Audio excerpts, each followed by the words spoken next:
لعبت بشكل عظيم كرة قدم عظيمة للغاية، ويجب أن نثني على أداء الفريق المغربي، حكيمي، زياش، كلهم. المدرب مدرب شاب، مدرب رائع، وأن يجعل هذا الفريق يلعب كرة قدم مميزة، دفاع قوي وحارس مرمى رائع. بونو ومثلوا قارتين، لأنهم يمثلون العالم العربي ويمثلون قارة أفريقيا، وتأهلوا لنصف النهائي. والبعض كان يقول كان أمرا مفاجئا. هذا مفاجئا، ربما كان مفاجئا، لكن إذا لا تنظر إلى سير اللاعبين وسيرة المدرب وتشاهد بعض المباريات السابقة، وإذا لا تعرف ما يعني الجمهور المغربي، كان اللاعب الثاني عشر للفريق. لا علينا أن نثني على أداء المغرب، ويجب أن نثني على الفريق كله، المشجعين أيضا، مشجعين المغرب الذين كانوا رائعين كذلك. والمغرب أصبحت الفريق الذي يشجعه الجميع بغض النظر عن الجنسية، ولأنهم كانوا يرون المغرب، الفريق كرواتيا كانت ليست بلدا كبيرا، لكنها بلد وصلت النهائي قبل 4 سنوات، وتعرف عن كرواتيا. المغرب أيضا. إذا ذهبنا إلى مباراة المركز الثالث والرابع، واسمح لي سأنتقل بين الأمور الفنية والأمور حتى التحكيمية، كان هناك في اعتراض كبير من جانب لاعبين المنتخب المغربي على الحكم عبد الرحمن الجانب، حتى أن سمعت أنه صار عبد الرحمن الجاسم، حتى أنا سمعت أنه صار في مشادة بينك وبين أشرف حكيمي، وفيما بعد خرج واعتذر رسميا. شو اللي حصل في الممر؟ كنا نعرف القصة.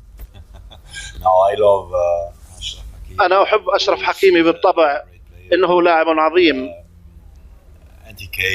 ولقد جاء واعتذر عما بدر منه، وكان رائعا. وفي خضم المباراة يمكنك أن تقول أشياء لا ترغب بقولها،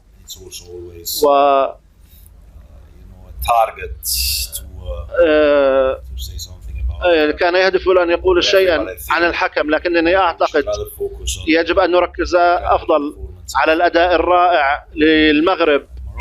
المغرب لقد لامست قلوبنا وأثرت قلوبنا وكل العالم. بما قد تكلمنا عن طاري المنتخب المغربي، المغرب قدموا مباريات عظيمة، تصدروا مجموعتهم، أحرجوا الكبار كلهم وكانوا يستحقون ذلك، والدليل وصولهم المركز الرابع على مستوى العالم.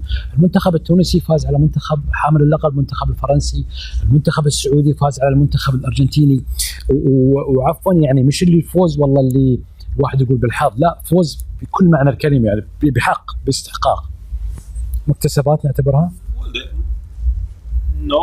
لا أعتقد بأنها بذلوا كل ما بوسعهم، لا أعتقد. لقد بذلوا بلاء حسنا، لكنهم وصلوا إلى ما يستحقونه. السعودية بعد الفوز ضد الأرجنتين كانت مباراة صعبة، كانت أول مباراة للأرجنتين ولم تضمن التأهل بعد، والأرجنتين لعبوا بشكل قوي أيضا. السعودية غلبت الأرجنتين، وفي المباراة الثانية ضد بولندا لقد لعبوا بشكل جيد للغاية في مناسبات عديدة، لكنهم كانوا غير محظوظين.